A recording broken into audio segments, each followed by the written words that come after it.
আসসালামু আলাইকুম।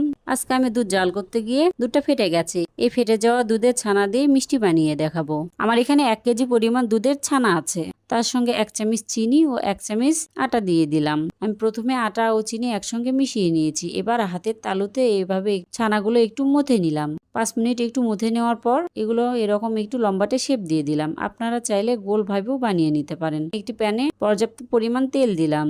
একে একে সমস্ত মিষ্টি দিয়ে দিলাম। এগুলো একটু হালকা হাতে প্যানটা নেড়ে দিলাম। এভাবে নেড়ে চেড়ে একটু ভেজে নিব। এখান থেকে কিছুটা উঠিয়ে নিলাম আর বাকিটা একদম গোল্ডেন ব্রাউন করে ভেজে নিয়েছি। এবার এগুলো নামিয়ে নিলাম। প্রথমে 1 কাপ চিনি নিয়েছি, তার ভিতরে 3 কাপ পানি দিয়ে দিলাম। পানিগুলো বলক উঠে আসলে এর ভিতরে মিষ্টিগুলো দিয়ে দিলাম, একটু নেড়ে চেড়ে দিলাম। এবার ঢাকনা দিয়ে এগুলো 10 মিনিট একটু জাল করে নিব। এবার ঢাকনা খুলে এবার চুলাটা বন্ধ করে দিলাম। মিষ্টিগুলো ভালোভাবে ঠান্ডা হয়ে গেলে মিষ্টিগুলো কেটে নিলাম। দেখুন মিষ্টিগুলো কত সুন্দর হয়েছে। আল্লাহ হাফেজ।